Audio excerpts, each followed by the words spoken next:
Vous appelez clairement la révolte?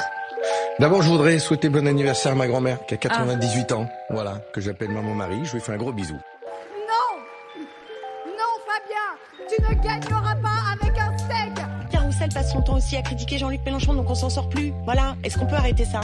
Est-ce qu'on peut arrêter ça? Et quand vous leur dites? Et qu'un tel, j'en ai ras-le-bol, voilà. Ce qui est très important pour nos Français, c'est qu'on est attaché à la bagnole. On aime la bagnole. Et moi, je l'adore. Macron! Explosion! Madame la députée, nous n'irons jamais qu'il y a des besoins essentiels. Mais ne jetez pas l'eau propre sur les assistants familiaux. Madame Le Pen, dans sa stratégie de dédiabolisation, on revient à être quasiment un peu dans la mollesse. Hein. Je vous trouve, faut vous reprendre des vitamines. Vous n'êtes pas assez dur, je trouve, là. Hein. Ah ben c'est bien, Neil, super pour l'appareil photo. Génial. Je te remercie. Il est foutu, c'est pas grave, hein. Vous sortez, mais vous m'avez insulté. Personne n'a craqué. Personne n'a craqué. Je voudrais d'abord que vous vous calmiez, ce qui nous ferait plaisir. Mais attendez, vous avez vu comment vous traitez vos invités? Oh, mais vous êtes une victime! Cette femme a un boulard immense et les scientifiques, alors qu'elle ne... Vous faites attention. Mais vous savez, en fait, c'est juste une question de préparation psychologique. Si on m'avait dit que cette émission était en effet réactionnaire et climato-sceptique, en fait, peut-être je serais pas venue, en fait. Les plus jeunes vont me dire, eh bien, on n'y est encore pas arrivé. C'est pas loin, hein. Faites mieux. Okay, let's go. Et bonsoir, bonjour à tous, bonjour à toutes. On se retrouve une nouvelle fois, effectivement avec peut-être un petit peu de retard sur la dernière émission pour Minerva, cette émission formidable où nous parlons pendant 1 heure, des fois 2 heures, le dimanche soir, une semaine sur 2, à l'heure de l'apéro. Voilà, n'hésitez pas à mettre Minerva en fond sonore pendant que vous préparez un merveilleux plat, pendant que vous êtes en train de... Eh ben pourquoi pas boire un petit verre en regardant une série, non, plutôt en regardant Minerva bien sûr, puisque c'est une émission où l'on parle de politique, d'actualité, où on prend du temps pour essayer de décoder un petit peu ce qui se passe dans notre pays, dans le monde, même parfois, puisque le ciel est l'unique limite, évidemment. Et j'ai une petite anecdote à vous raconter. Il y a une petite semaine, je suis allé recharger ma shampouineuse à moquette. Le charmant vendeur, un fan de l'émission, comme il en existe des milliers au travers du monde. Donc ce vendeur, l'œil allumé de la lueur de surprise et de joie de rencontrer une de ses idoles dominicales, il me dit alors d'un ton tout à fait débonnaire, si Minerva était une déesse ou un dieu ancien, qu'est-ce qu'il ou elle serait? Je lui ai répondu que Minerva, c'était sûrement Hermès ou Artémis, mais non, évidemment que Minerve, c'est Minerva. La déesse de la sagesse, voilà. Comme ça, vous êtes tous prévenus. Ils sont pas fins, les rechargeurs de shampouineuses à moquette, si vous voulez mon avis. Bon. En tout cas, n'hésitez pas, puisque cette émission, c'est aussi la vôtre, à participer dans le chat, à nous dire un petit peu ce que vous pensez des sujets qu'on aborde tous ensemble, et évidemment, envoyer le lien de l'émission à vos amis, à votre famille, un lien qui volera vers eux comme une petite chouette adorable, pleine de sagaces prédictions. En tout cas, c'est un plaisir de vous retrouver ce soir, un plaisir de te retrouver. Hugo, comment ça va? Ça va, écoute. Moi aussi, tu m'impressionnes vraiment. Hein. Je sais pas si je vais arriver à suivre. T'es très lyrique ce soir. Ah oui, bah là, j'ai pris ma meilleure plume et tout ça. Bon alors, comment ça va? T'es toujours à Grenoble, toujours debout, toujours vivant entre le Drac et l'Isère? Ouais, enfin, j'arrive d'Édimbourg, là. Tu sais, j'avais un truc, une conférence scientifique à Édimbourg. Donc j'arrive, je suis un petit peu fatigué, je suis un petit peu déphasé. Et donc il a fallu se remettre un petit peu les pieds dans l'actualité politique française. Mais bon, ça va, hein, c'est pas si loin que ça, l'Écosse. Mais j'arrive d'Écosse, là. Ah bah formidable. Comment on dit santé en Écosse? Cheers. Cheers. Cheers, mate, tout ça. Ouais. Un grand classique. Voilà, est-ce que tu as réussi à suivre un peu l'actualité là ces derniers temps? Comment tu vois un peu l'état du bousin? On traverse un moment important, je pense. Je sais pas ce que tu en penses, quoi, mais la dernière fois qu'on a parlé, ça devait être juste après la loi immigration, je pense. Ça doit être un truc comme ça où je suis venu ici à Minerva. Et je trouve ça important et intéressant parce que, je sais pas si tu as remarqué, depuis la loi immigration, la stratégie de Macron et du gouvernement, si tu veux, c'est de faire des trucs, de piocher des trucs progressistes dans ce qui existe dans le pays pour énerver les fachos, pour pouvoir se positionner en défenseur des trucs progressistes. Donc ils ont fait ça avec Manouchian, Ils ont fait ça avec l'IVG. Avec Là, ils l'IVG, font ouais. ça avec la musique, avec Aya Nakamura et tout. Et tu vois, à chaque fois, leur truc, c'est de réussir à retrouver la place qu'ils ont perdue, forcément, parce que pendant la loi immigration, ils sont carrément venus sur les positions de l'extrême droite. Et là, tu vois, ils essaient de retrouver la place qu'ils avaient perdue de rempart de l'extrême droite. Donc, c'est un moment important, parce que est-ce qu'on obéit le droit sous la couture du pantalon, et est-ce qu'on se range tous derrière Macron pour faire face à l'extrême droite, ou est-ce qu'on est capable maintenant de dire ni l'un ni l'autre, ni les types qui passent un jour qui font du en même temps, quoi. En même temps l'extrême droite, en même temps le progressisme libéral, en même temps machin. Est-ce qu'on est capable de dénoncer ça? Je pense que c'est ça qui se joue maintenant. Pour l'instant, pas trop, parce que forcément les gens sont un petit peu déstabilisés. Ils s'y attendaient pas, ils s'attendaient vraiment à ce que ça soit le virage à droite permanent jusqu'à la fin du quinquennat. Donc je pense qu'il y a une vraie bataille qui se joue maintenant. Mais est-ce qu'on n'est pas justement dans un cadre de pompiers pyromanes par rapport à ce que tu dis? Ils attisent, ils allument des feux et ensuite ils arrivent en disant c'est nous les progressistes, regardez, on met l'IVG dans la Constitution, etc. Alors que c'est eux qui allument les feux, quoi. C'est exactement ça, mais c'est eux. Mais par contre, pour l'instant, ça marche. Il faut quand même l'avoir en tête. C'est que au moment où ils ont panthéonisé Manouchian, tout le monde le doigt sur la couture du pantalon. Jour historique, bravo pour la panthéonisation. Alors, jour historique, j'attends de voir, parce que peut-être que les restes de Manouchian reposent maintenant dans le Panthéon, mais par contre, les étrangers qui arrivent en France comme Manouchian se font toujours autant maltraiter qu'avant la panthéonisation. Pareil pour la constitutionnalisation de l'IVG. Tout le monde est là, jour historique, grande victoire, etc. Ok. Pendant ce temps, les centres IVG continuent de fermer. Oui, il y a d'où tout un espèce de débat sur la terminologie, savoir si tu as un droit ou une liberté.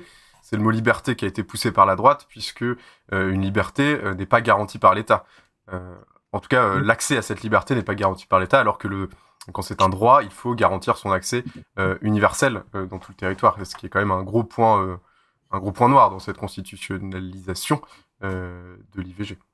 Ça, c'est sûr, mais tu vois, il y a une vraie difficulté pour réussir à polémiquer dans ce genre de contexte, parce qu'évidemment, moi, je suis content que Manouchian aille au Panthéon, je suis content que l'IVG soit constitutionnalisé, et donc forcément, ton instinct politique, quoi, ne t'invite pas à polémiquer dans ce genre de contexte, à dire vous êtes des menteurs, arrêtez de nous payer en monnaie de singe. T'as pas l'énergie de prendre le problème comme ça, parce que tu es tellement habitué à prendre des coups de matraque. Quand tu prends autre chose que des coups de matraque, forcément, ça te rend un petit peu indulgent. C'est du syndrome de Stockholm. C'est ça qui m'anime, Macron, c'est du syndrome de Stockholm. Mais c'est super important, justement, d'en être capable et de se rendre capable de polémiquer et de gâcher la fête. Il ne faut pas permettre à Macron de redevenir le rempart contre l'extrême droite ou je ne sais pas quoi, parce qu'on voit bien ce qu'il vaut, le rempart. On voit bien que le fameux rempart contre l'extrême droite, il nous a mis Le Pen aux portes du pouvoir.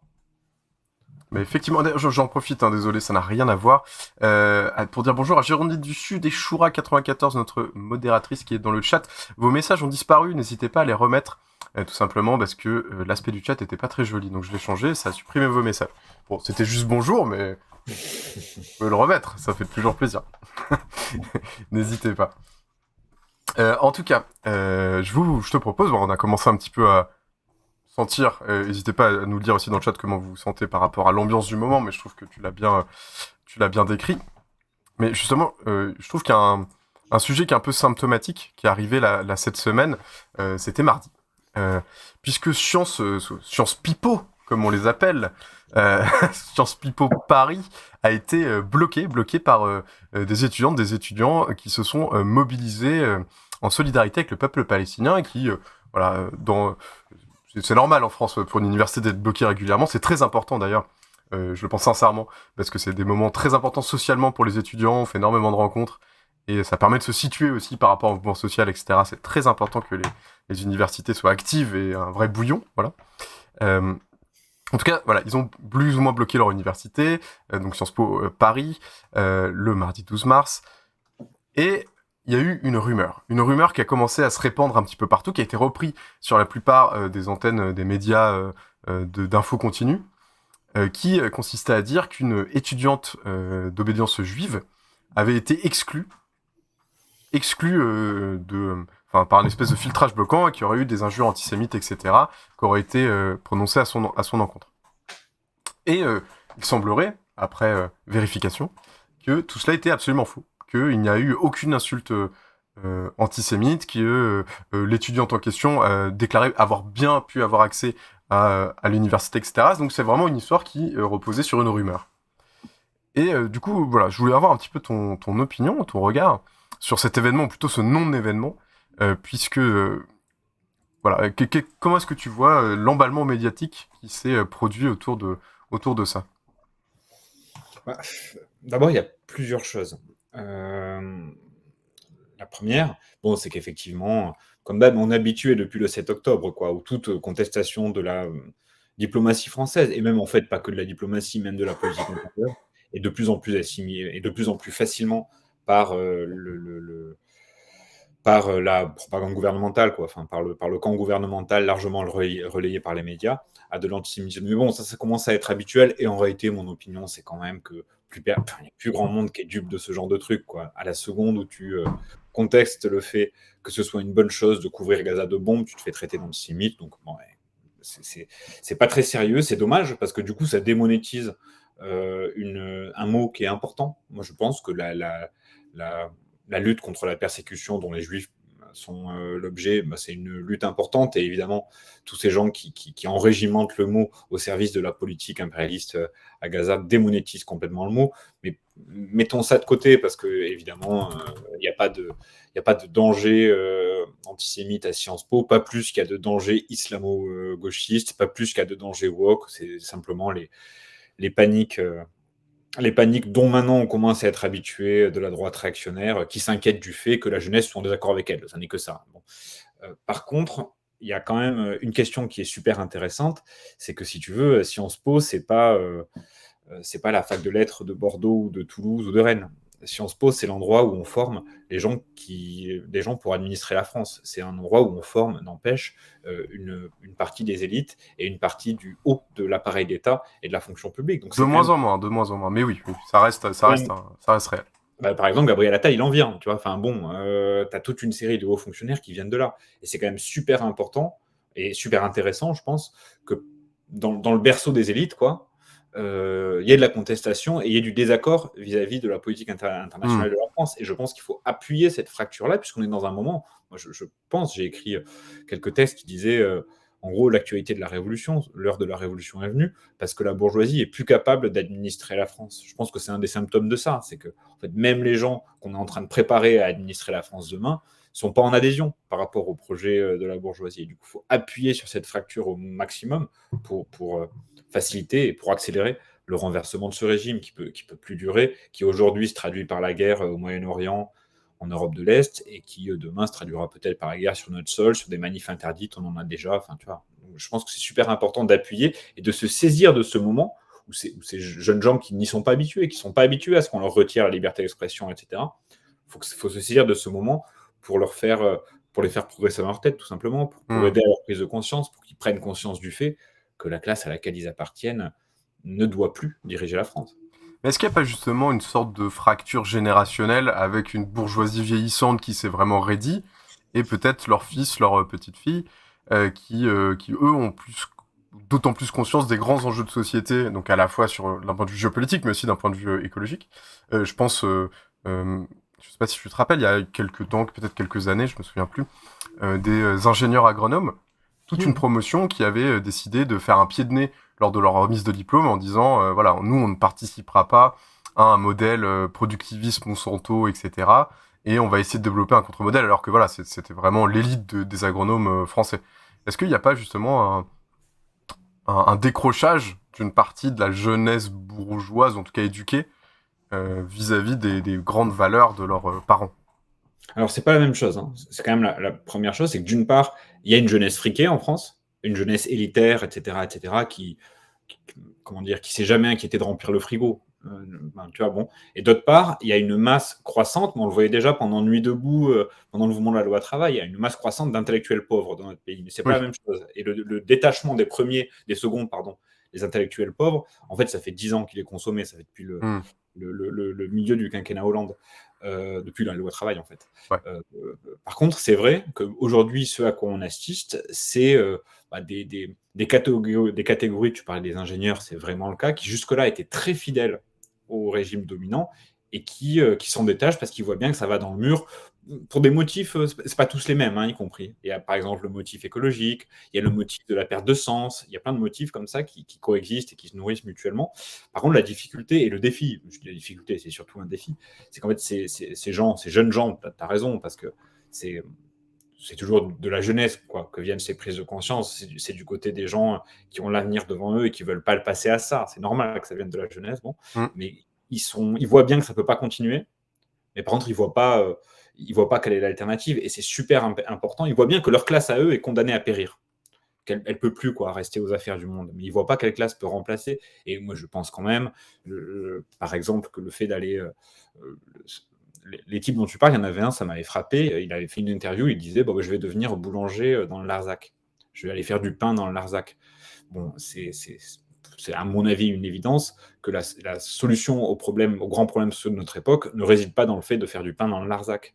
Et que aujourd'hui, on a une classe ouvrière faite de ce qu'on appelait les premiers de cordée pas les premiers de cordée, pardon, les derniers de cordée, mais les personnels essentiels, pardon, pendant le confinement. Donc tous les ouvriers de la logistique, femmes de ménage, caissiers, etc., caissières, qui font tourner le pays, qui portent le pays sur leur dos. Et je crois que l'urgence et l'alternative dont il faut réussir à faire prendre conscience à ces jeunes gens qui n'ont pas l'habitude de fréquenter ces populations, c'est que l'heure du pouvoir populaire a sonné et que celles et ceux qui font tourner la France, demain, doivent la diriger et doivent l'administrer, et que c'est le seul moyen de sortir du court-termisme stérile, vain, vide et écocide aussi, dans lequel nous enferment les dominants. Après, je voulais juste rebondir sur une forme de petite anecdote. Justement, tous ces gens-là, les intellectuels pauvres ou je sais pas quoi, qui ont décroché avec la loi travail. J'ai une petite anecdote à propos de ça, puisque je vais taire son nom par égard, mais je pense que... Voilà, on peut retrouver facilement. Il y a un type de Sciences Po, à l'époque, à Grenoble, qui avait fait il s'était lancé en tant que youtubeur, tu vois. Il était devenu youtubeur politique et tout ça, et il avait fait toute une vidéo très longue, pourquoi je quitte Sciences Po, en expliquant que c'était la fabrique des élites, qu'il fallait se révolter, qu'il fallait recréer des espaces de lutte populaire, etc. Alors que nous, ça nous faisait un petit peu sourire jaune, parce qu'on savait que c'était un gars qui était issu plutôt de la bourgeoisie, qui avait aucun problème matériel, et que du coup, c'était un peu facile comme position. Et aujourd'hui, voilà, je l'ai vu dans des vidéos de promotion sur l'immobilier. Voilà. Et donc, il y en a aussi qui reviennent, malheureusement, à leurs origines. Ouais, mais tu vois, au-delà même des origines, il y a un autre exemple de Sciences Po Grenoble, puisque tu parles de Sciences Po Grenoble. Tu sais quel grand homme vient de Sciences Po Grenoble? Olivier Dussopt. Ah, mince. Ouais. Il est passé par là, et tu vois, c'était un mec, pour le coup, lui, il vient pas du tout de la bourgeoisie, hein. Ses parents étaient ouvriers et tout, et puis il était boursier à Sciences Po Grenoble, et il a gravi les échelons du Parti Socialiste, enfin, tu vois, c'est ce genre de trajectoire populaire, quoi, qui finissent au pouvoir. Et il faut pas sous-estimer, mon point c'est ça, c'est qu'il faut pas sous-estimer l'attrait des privilèges matériels dans le ralliement à la bourgeoisie. Dussopt, c'est ça son histoire, c'est un type qui s'est rapproché de plus en plus du pouvoir, quoi, et qui l'a amené à trahir tous ceux en quoi il croyait. Il faut se dire quand même que c'est un type qui soutenait la candidature de Hamon en 2016, et en janvier 2017, il passe à Macron. Enfin, tu vois, c'est un reniement complet quand même. Bon, il faut mesurer le fait que ces trajectoires, même dans un moment de crise comme ça, où tout le monde voit bien que le macronisme doit périr et que la bourgeoisie doit plus administrer le pays. Il suffit de parler 2 secondes dans la rue. Enfin, tout le monde est conscient de ça. Il n'empêche que tout ça garde une puissante force d'attraction, parce qu'en fait, la bourgeoisie a encore du fric à distribuer, par contre. Oui, voilà, il y a l'attrait des dorures, l'attrait de la vie confortable, etc. On se dit, de manière individuelle, je pense qu'il est extrêmement tentant, et notamment quand on vient des classes populaires, qu'on n'est pas habitué à un niveau de confort de vie, etc., de se laisser aller à ces dorures, à ce confort, et donc finalement à tourner le dos à sa classe originelle. C'est les fameux transfuges, c'est un truc... Tu vois, tu dis au plan individuel, il est tentant individuellement, il est aussi tentant collectivement. Moi, c'est comme ça que je comprends, par exemple, le thème de la préférence nationale. En fait, c'est des gens qui disent, bon, en fait, je suis prêt à arrêter d'emmerder la bourgeoisie, je suis prêt à faire alliance avec la bourgeoisie, à condition qu'on me donne des privilèges contre les étrangers. Mais c'est bien de ça dont il s'agit, la préférence nationale. C'est des privilèges, c'est des droits auxquels toi, tu as accès, et d'autres, quel que soit le critère pour lequel on les en exclut, en sont exclus, tu vois. Oui, mais c'est tout le mirage. Parce que précisément, ces privilèges-là de la préférence nationale existent déjà et sont relatifs. Enfin, en tout cas, l'été plus ou moins universel. Et c'est même plus un privilège, c'est simplement que tu auras accès et d'autres n'y auront pas, alors que tu as déjà accès aux minima sociaux, aux droits, on va dire, essentiels. C'est un mirage terrible, mais oui. où on est entre deux mondes, quoi. Dans une période comme la nôtre, moi je pense que ce thème-là de la corruption et de l'achat des consciences par des privilèges, c'est un thème absolument central de la vie politique. Complètement d'accord. Et il faut y être extrêmement attentif et polémiquer en permanence sur ce sujet-là, sans se laisser avoir par enfin, tu vois, par un machin, un truc. Parce que là, le deal aujourd'hui, c'est ça. En gros, l'électorat du Rassemblement national, c'est un pacte de Faust un peu, où on lui propose, alors, vous avez deux solutions. Soit on fait l'austérité pour tout le monde, voilà. Soit on fait l'austérité maximale pour les étrangers, et vous, on vous en protège. Et du coup, ça. Les types font le second choix, quoi, parce que, voilà, petit calcul boutiquier, ils comprennent. Moi, j'ai ma famille, moi, j'ai ma vie, j'ai mon emploi, j'ai mon truc, et je veux que ça tienne bien. Et c'est vraiment important de mesurer le fait que, par exemple, le vote Rassemblement national s'enracine dans une rupture de solidarité complète. Si on ne mesure pas ça, on ne comprend rien à ce qui est en train de se passer sous nos yeux. On ne comprend pas, par exemple, comment le Rassemblement national peut être un parti populaire, parce qu'il l'est aujourd'hui. C'est parce qu'il prospère sur les pires sentiments, en réalité, sur les sentiments les plus égoïstes, les plus... Les passions tristes, ouais. Ouais. Mais oui, exactement. Ah oui, je voulais rebondir. Une autre personne est sortie de Sciences Po Grenoble et qui a eu une carrière très, très intéressante. C'est Katsumi, l'actrice de Charme, si je ne m'abuse. Est aussi une ancienne élève de Sciences Po Grenoble, mais peu importe. On pourrait t'as dit sur Wikipédia pendant qu'on parlait? Non, je le savais. C'est quelque chose de notoriété publique. Alors, moi, revenons au sujet initial. Donc, l'événement à Sciences Po cette semaine. Moi, la question que tu as commencé à y répondre, que j'avais envie de te poser, de nous poser même, y compris dans le chat, c'est est-ce qu'aujourd'hui, en France, on peut se mobiliser pour la paix, le peuple palestinien, sans pour autant être taxé d'antisémitisme ou être taxé d'être un sataniste ou que sais-je. Enfin, voilà, vous voyez la logique. Alors que c'est quelque chose qu'on ne voit pas du tout dans de nombreux grands pays occidentaux, notamment les USA, notamment l'Allemagne, même au Royaume-Uni. L'opinion publique et les médias sont pas du tout sur cette même doxa. Alors, pourquoi en France ça se passe comme ça? C'est vraiment une question sincère que j'ai pas vraiment de réponse. Peut-être que toi t'en as. Moi, mon opinion, c'est que si tu veux, la période dans laquelle on est, et à mon avis, on y est jusqu'à la fin du quinquennat au moins, mais la période dans laquelle on est dominée par la première année du quinquennat. La première année du quinquennat, c'est la gauche sociale qui arrive en tête des élections législatives, qui file une énorme frayeur à toute l'officialité bourgeoise et qui fait craindre que la bourgeoisie voit le pouvoir lui échapper des mains et qui finalement empêche la constitution d'une majorité parlementaire. À ceci suit immédiatement un grand mouvement de masse, la réforme des retraites, qui vient menacer l'axe principal du quinquennat Macron. Puis viennent la succession de mobilisations sur les bassines, qui viennent mettre en cause la politique d'administration du territoire dans la ruralité, puis les émeutes à Nanterre qui mettent directement en cause la politique de maintien de l'ordre. C'est-à-dire qu'en un an, des millions de gens ont successivement remis en cause chacun des aspects de la politique bourgeoise. Il y a eu une immense frayeur. Ça a été dur de la part du pouvoir de vaincre, de gagner, parce qu'ils ont gagné. Hein. Il a fallu être brutal. Ils l'ont fait.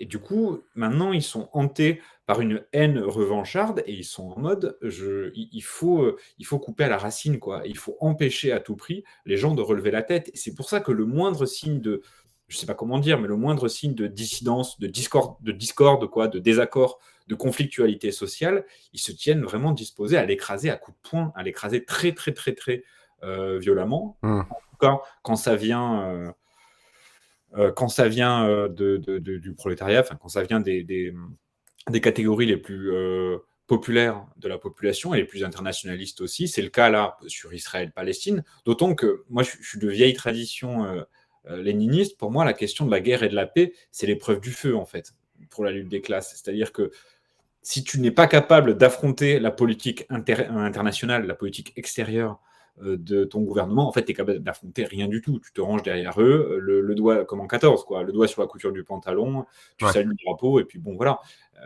Là, aujourd'hui, en gros, si on remet en cause le ralliement à l'OTAN, les alliés de la France, etc., de la part de gens comme Macron, ça veut dire qu'on remet tout en cause et il ne faut absolument pas permettre ce genre de choses-là.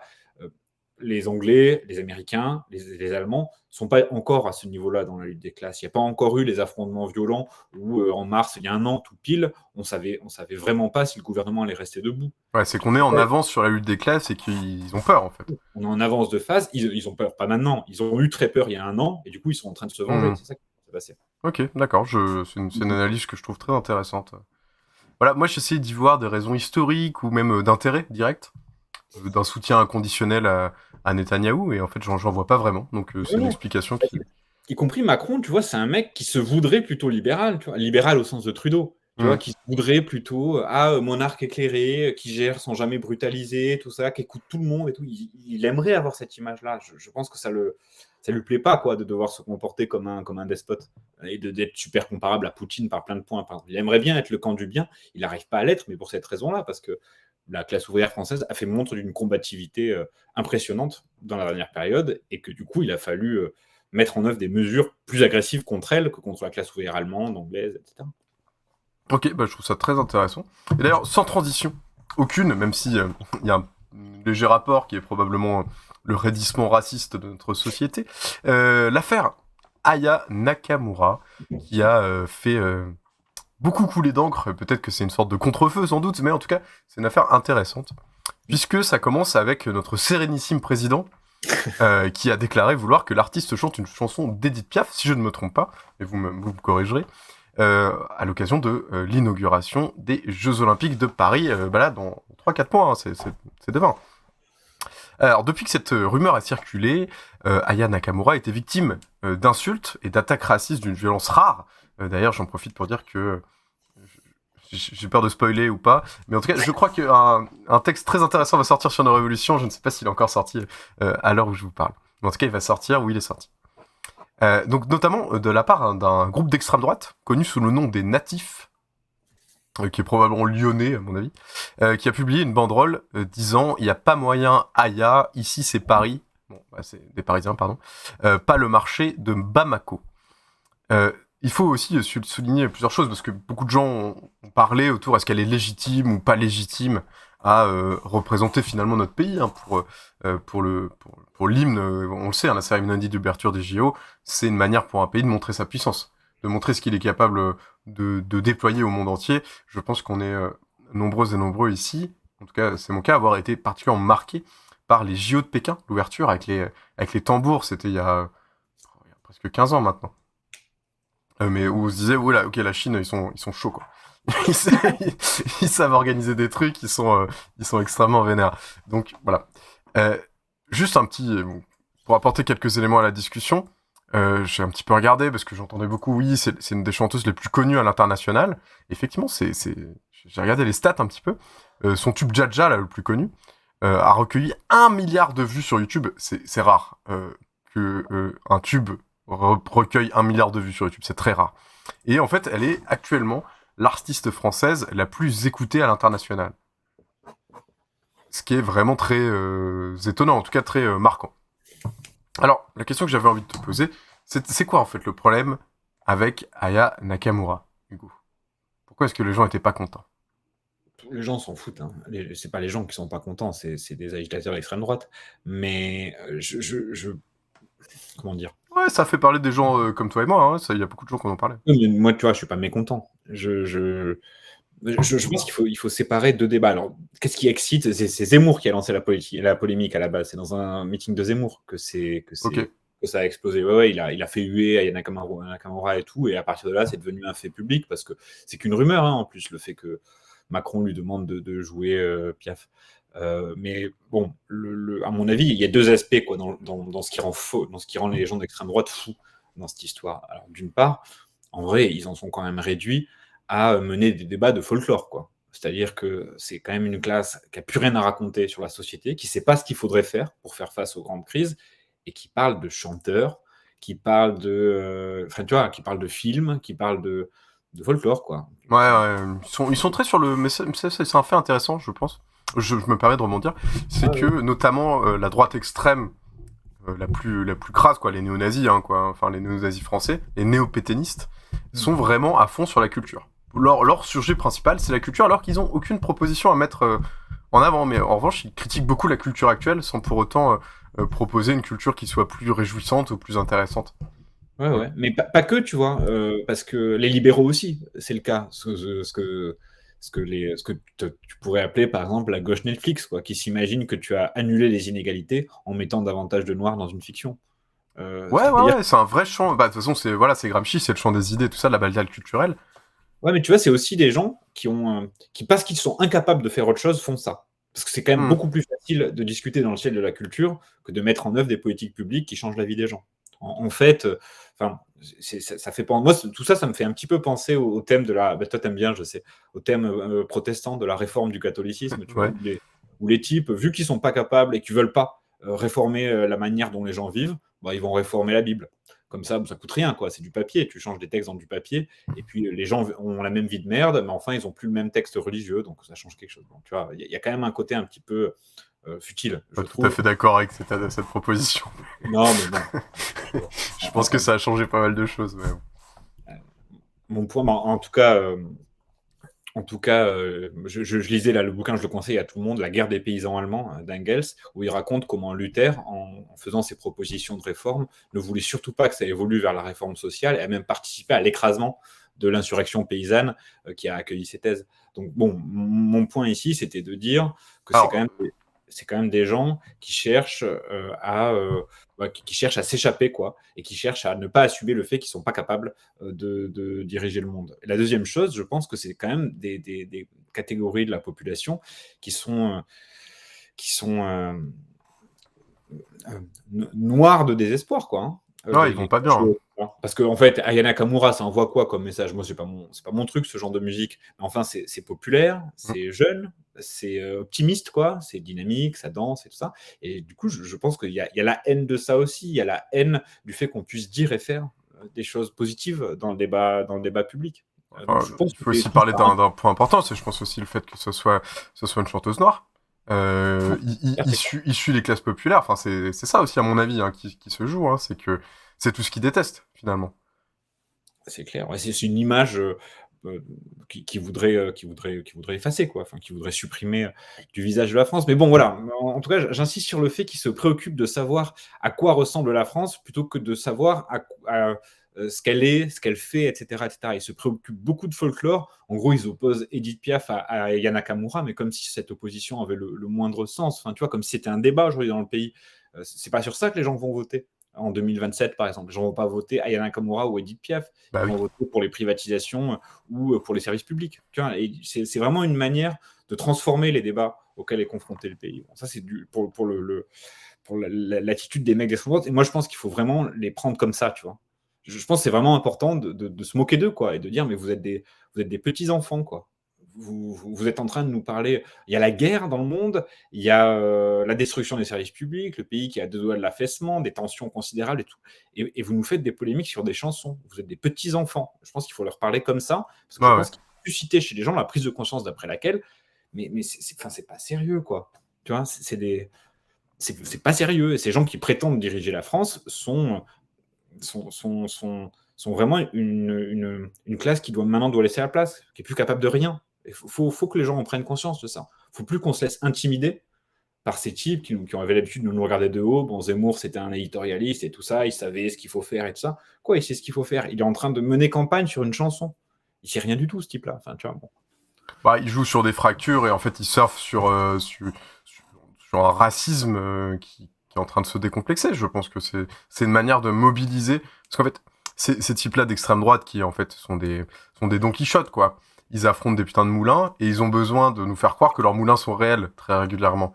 Avec les histoires de wokisme, avec les histoires d'agression, avec les histoires de justement d'une représentation de la diversité dans nos figures culturelles et médiatiques. Voilà. Et donc c'est ça pour moi, Aya Nakamura, ici c'est un moulin. C'est un moulin que l'extrême droite a essayé de créer. C'est pas l'extrême droite qui l'a créé, là. Par contre, c'est Macron. C'est Macron qui l'a créé, c'est vrai, tu as tout à fait raison. Faut garder ça en tête quand même. C'est que moi, je trouve que pour moi, bon, il y a ce truc-là, il faut ridiculiser l'extrême droite. Je pense que c'est super important. Il faut pas prendre, enfin, tu vois, faut pas réagir premier degré comme si leurs idées, leurs revendications sur Aya Nakamura méritaient d'être débattues. Je pense qu'elles ne méritent pas de l'être et qu'il faut simplement sourire. c'est la bonne manière de prendre le truc. Il faut ramener les choses à leur juste mesure. Par contre, il y a un vrai débat sur ce à quoi joue Macron. C'est ce que je te disais en introduction, quoi. C'est que il fait ça depuis qu'il a fait passer la loi immigration et qu'il veut se retrouver une virginité. Il fait ça systématiquement. Il prend quelque chose qui est plutôt positif, qui est plutôt progressiste dans la société. Il l'organise de manière à exciter les fachos pour pouvoir se positionner en protecteur des libertés, protecteur de l'antiracisme, etc. Ce qui fait quand même sourire, parce qu'il est le président de la République qui a tenté de mettre la préférence nationale dans la loi. Il ne faut jamais oublier ça. Il ne faut jamais oublier que le chemin vers le fascisme, Marine Le Pen n'est pas seule dessus. Moi, je pense que c'est super important. Macron est aussi dessus. Et du coup, une fille comme Aya Nakamura, je pense qu'il y a une question qui se pose à elle. Est-ce qu'elle veut être la chanteuse officielle de ce régime-là ? Ça, c'est une question un petit peu importante, parce qu'en ouverture des JO, on dit, est-ce qu'on veut qu'elle représente la France ? Mais en ouverture des JO, tu le disais tout à l'heure quand tu parlais de la Chine, c'est pas la France qu'on représente, c'est le gouvernement de la France. Donc, est-ce qu'elle veut représenter le gouvernement de la France ? Est-ce qu'elle veut être porte-parole du gouvernement ?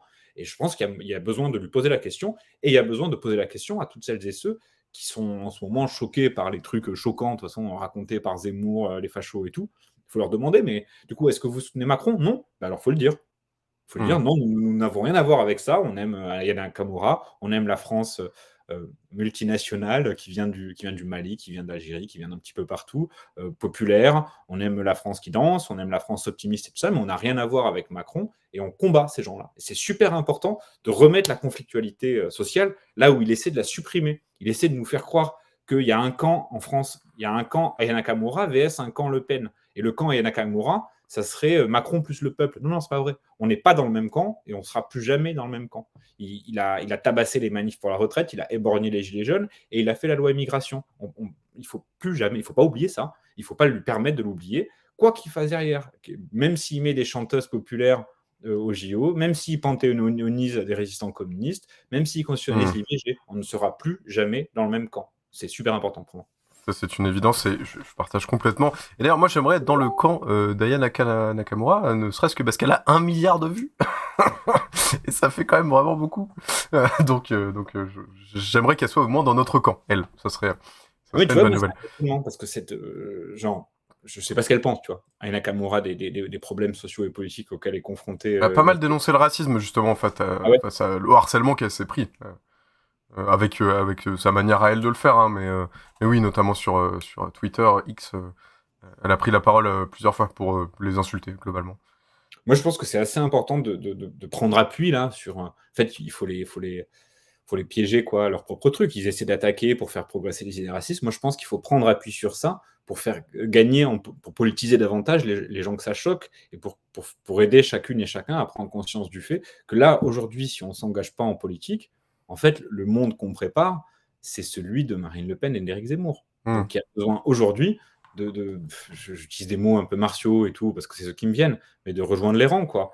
Et si la polémique Aya Nakamura permet pour plein de jeunes gens, quoi, de prendre conscience de se situer, ouais. Battre, eh bien, tant mieux. En tout cas, on verra, mais là, je rebondis parce que c'est un autre sujet que je trouve relativement intéressant. Peut-être un poil moins essentiellement politique. C'est... Tu sais, il y a TF1 qui s'est lancé dans Twitch. Ça, c'est une petite révolution, donc on va voir ce que ça donne, etc. Mais ils ont fini par investir ce... De quoi ? Ils ont fait ça pour t'imiter, je pense. Sans doute, bah oui, évidemment. Et du coup, ils se sont lancés là-dedans. Et ils ont organisé, enfin, je trouve que je dis n'importe quoi, mais je crois que bien que c'était TF1. Ils ont organisé un grand événement autour des JO, justement, avec des streamers. Des streamers extrêmement connus, extrêmement populaires. Et en fait, ils n'avaient pas été informés de qui allait participer exactement. Et il se trouve qu'il y avait Thibaut InShape dans le lot. Et ça a fait une petite polémique dans ce monde des gens qui apprécient le stream et tout ça. Puisque Bagheera Jones, qui est une streameuse suisse, extrêmement populaire, a réagi directement dit quand elle avait vu qu'il y avait Thibaut InShape, oulala, j'étais pas du tout au courant de cette histoire, moi je veux pas du tout être associé à ce gars-là, c'est pas du tout les valeurs que je défends, etc.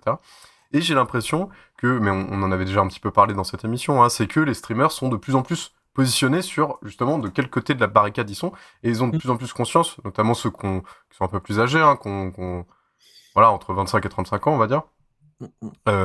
Ils ont conscience que c'est une lutte politique, et qu'il faut prendre parti.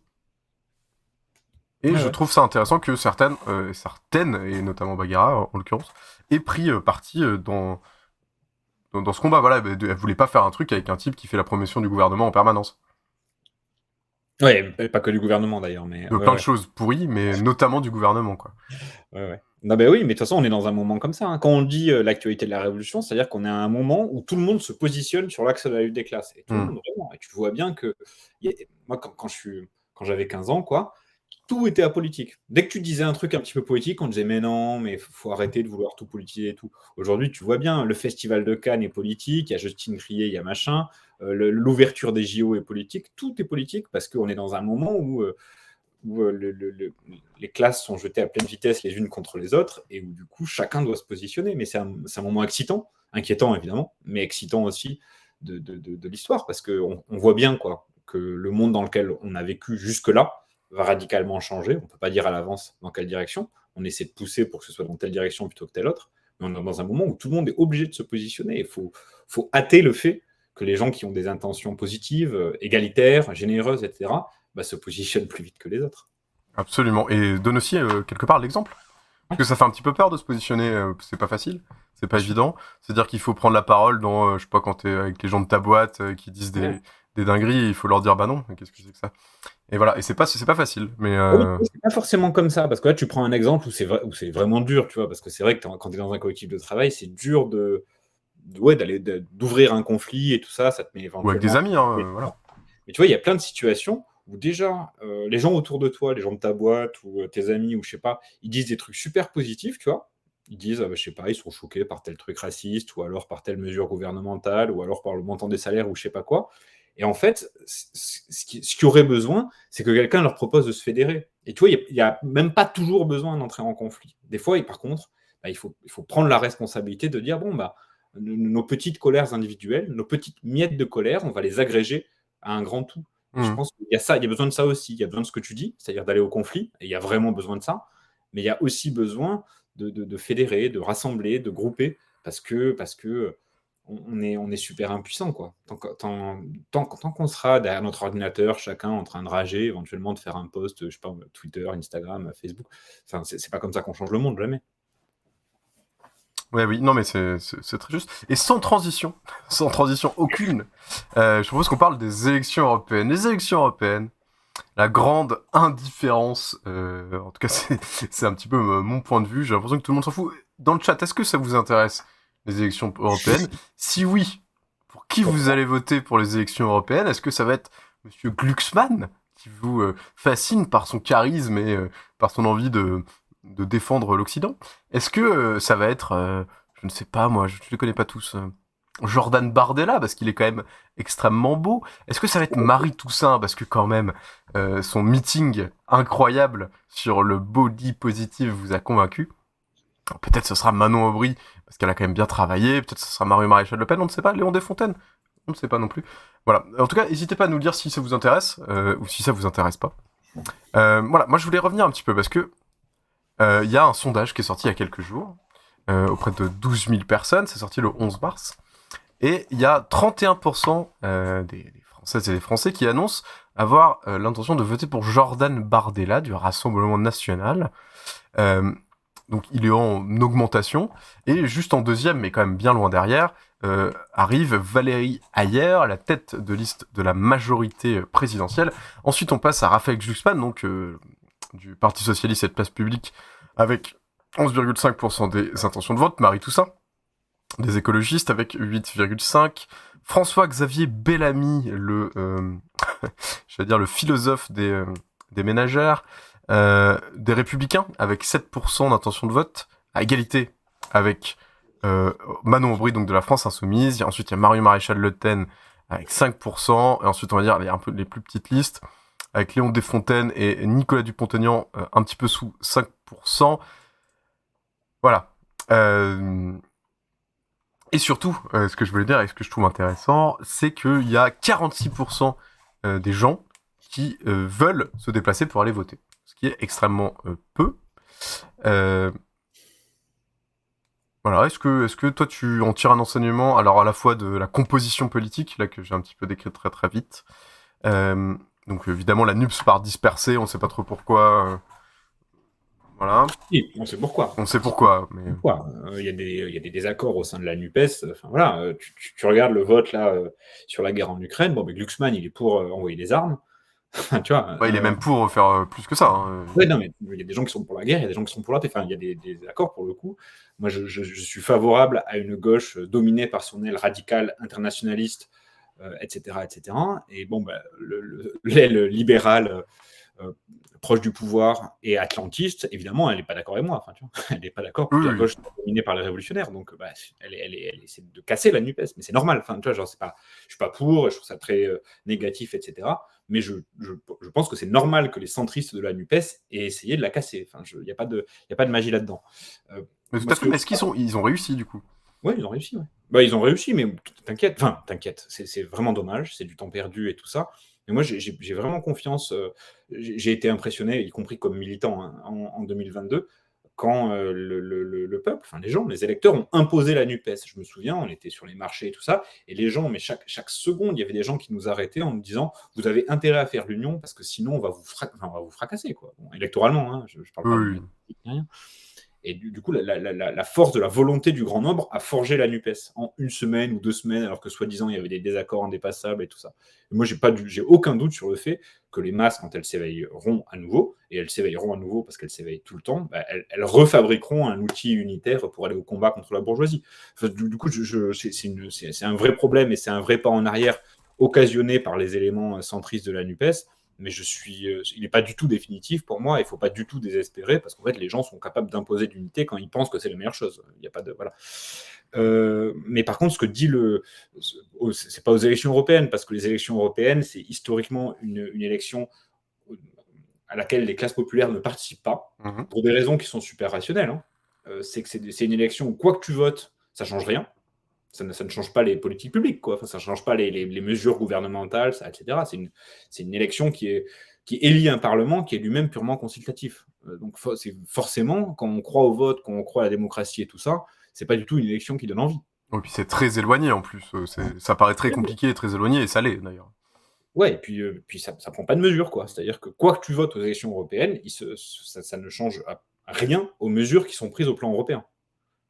C'est la Commission européenne qui décide en Europe, c'est pas le Parlement européen, et les gens le savent bien, ils le savent bien, peut-être pas sous cette forme très juridique, mais ils le savent parce qu'ils en ont fait l'expérience. Ils ont voté plusieurs fois aux élections européennes, et ils ont vu plusieurs fois que ça ne changeait rien. Donc ils s'en sont éloignés assez vite dans l'histoire de la construction européenne, d'autant qu'en plus, les classes populaires françaises ont toujours regardé avec méfiance et à raison la construction européenne, parce qu'elles voyaient bien que ce qui se construisait, c'était un marché, en réalité, et que du coup, elles avaient peu de choses à en attendre, quoi, de la construction d'un grand marché. Bon, voilà.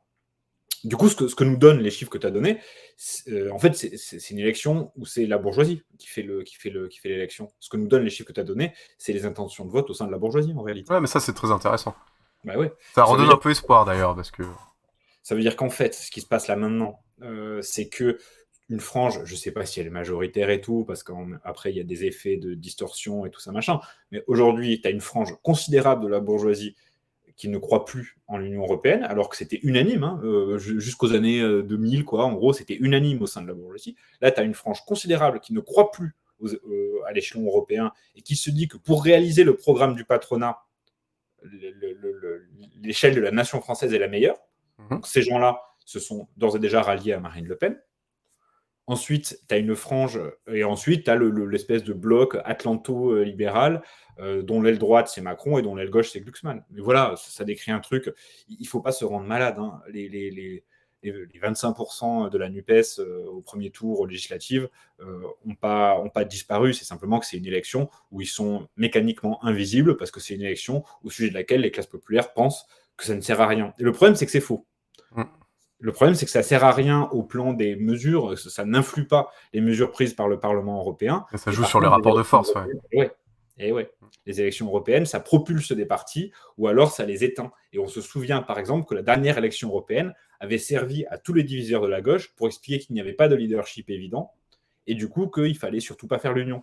Et là, aujourd'hui, s'il n'y a pas de leadership évident, ça risque d'être la même. Donc, évidemment, moi, je pense que c'est super important d'appeler les gens à voter et appeler les gens dès à présent à faire varier la trajectoire politique du pays dans le sens qui est le plus conforme, à leurs intérêts. D'autant plus qu'on est quand même à un moment, moi je pense, c'est pas facile et tout ça, il faut trouver les chemins et c'est pas pour moi évident, mais on est quand même dans un moment où il y a besoin de créer des dialogues bien plus profonds avec les autres peuples, notamment européens. Parce qu'il y a des guerres qui éclatent aux quatre coins du monde et aux quatre coins de l'Europe et aux quatre coins de l'Occident, en tout cas. Il y a cette question des guerres. Il y a des questions, par exemple, la question agricole très commune auxquelles on fait face, c'est-à-dire qu'on fait face aux mêmes politiques. En fait, les agriculteurs européens, ils font face aux mêmes politiques profitant eux-mêmes. Et je pense même à la question des retraites, parce que je ne sais pas si tu te souviens, mais en fait, la réforme des retraites française était loin d'être isolée. Il y avait 10 réformes des retraites simultanées dans 10 pays européens en même temps. Oui, ils n'arrêtaient pas de nous dire, regardez, en Allemagne, ils mettent ça à 72 ans, vous n'êtes pas content là? Et il est évident que si on avait réussi à se coordonner avec nos voisins, avec tout le monde, la force de frappe, elle aurait été multipliée par 10. Donc on est quand même dans un moment, moi je pense, où il faut dire, oui, c'est vrai, on ne va pas raconter de salade. C'est clair que ce n'est pas en votant au Parlement européen qu'on obtient immédiatement ex nihilo l'augmentation des salaires. Ça ne marche pas du tout comme ça et ce serait mentir de faire croire ça. Par contre, l'élection européenne peut être une étape de la construction d'un rapport de force. Et à ce titre-là, il est important de s'y impliquer, de se préoccuper des questions européennes, parce que de fait, même aujourd'hui, il est construit, le grand marché, et du coup, si on veut lutter contre ce grand marché européen, il faut bien le faire avec les peuples européens, et pas un seul peuple européen. Les Anglais, ils ont cru que c'était possible, quoi, de jouer un solo funèbre, et du coup, ils sont pris dans les bras des conservateurs ultra-libéraux, sans espoir de s'en échapper depuis qu'ils ont fait le Brexit. Donc, on voit bien que ce n'est pas une solution d'espoir, quoi. Voilà. Mais justement, ce qui est un petit peu inquiétant quand on est un peu sensible à tout ce que tu disais, c'est-à-dire, finalement, ça sert à mesurer les rapports de force au sein des différentes familles politiques en France. Et là, quand on voit que, alors, ça ne préjuge pas du résultat, mais qu'actuellement, Glucksmann est à 11%, alors que les composantes un peu plus radicales, internationalistes, voilà, l'aile la plus potentielle de créer du changement, c'est-à-dire la France insoumise, à la limite les écologistes, à la limite un petit peu le Parti communiste français, sont complètement décrochés par rapport à Glucksmann qui semble monter, on ne sait pas tellement pour quelle raison. Est-ce que ça fait pas craindre un retour en grâce des sociaux-libéraux insupportables de l'époque Hollande? Est-ce qu'ils vont s'en servir si c'est eux qui finissent leader? Ouais, mais bon, il y a deux choses. Moi, je pense, d'une part, que le peuple n'est pas dupe. S'ils reviennent en grâce, ça ne sera pas du fait des classes populaires françaises. Les classes populaires françaises ne vont pas voter pour Raphaël Glucksmann à la présidentielle de 2027. Il ne faut pas s'inquiéter de ça, ça n'arrivera pas. C'est des gens qui recueillent du mépris de la part des classes populaires et du mépris légitime. Par contre, il faut bien avoir en tête que se joue dès à présent la question de l'héritage du macronisme. Et qu'en fait, il y a plein de gens qui sont sur les starting blocks, je veux dire plein d'individus, mais aussi plein de partis et plein de catégories sociales sur les starting blocks pour reprendre le flambeau olympique que va laisser Macron en partant. Donc tu as des gens comme, des gens comme Horizon, tu vois, le parti d'Édouard Philippe, donc tu as des gens qui gravitent un petit peu autour du centre-droit, tu as des gens qui gravitent autour du centre-gauche, tu as les sociaux-libéraux historiques, tu as l'extrême droite, voilà, au sein de la bourgeoisie, il y a une grande interrogation, c'est qu'une fois que le monarque s'en va, qui va prendre la suite. Donc, il est parfaitement possible que ce soit des sociaux-libéraux qui réussissent à tirer leur épingle du jeu. Mais il faut quand même garder en tête le fait que aujourd'hui, à notre époque, en 2024, la différence entre un Édouard Philippe et un Raphaël Glucksmann, en fait, est super fine. Enfin, tu vois, ça change pas grand-chose en réalité, quoi. Édouard Philippe, il est quand même assez vénère à droite, quand même. Ouais, mais Glucksmann aussi, Oui, Glucksmann aussi, oui, évidemment. Enfin, c'est des gens, des gens qui appellent à faire pleuvoir des bombes sur une ville, de toute façon... C'est des dangers, c'est des extrémistes. N'auront jamais ma sympathie, quoi.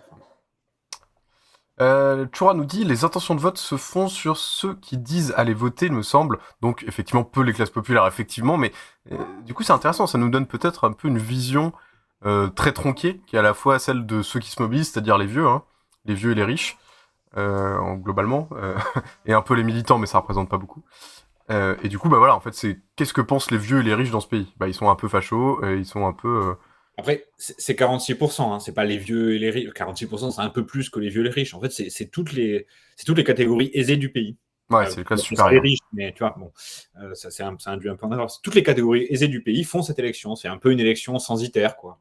Sans vraiment en être une, mais c'est une élection un peu censitaire. C'est intéressant. Et c'est pour ça dans les élections précédentes, où Verts n'étaient pas encore dans le naufrage dans lequel ils sont maintenant, ils cartonnaient les Verts. Ils ont fait 13%, 13,5% en 2019. Ouais, puis il me semble qu'il y avait une année, je me souviens plus laquelle, mais où ils avaient fait 20. Hein. Ils étaient vraiment allés haut une fois, quoi. Parce que oui, ils ont vraiment la sympathie des catégories aisées des centres-villes. Et bon, voilà, ça te dit ce que pensent les gens aisés, quoi. Mais aujourd'hui, ils se sont effondrés. Ouais. Enfin, c'est intéressant quand même de le noter entre... ils font quand même 13,5% en 2019, c'est il n'y a pas très longtemps quand même. Et aujourd'hui, ils sont crédités, donc je le disais tout à l'heure, de environ 7%, je crois.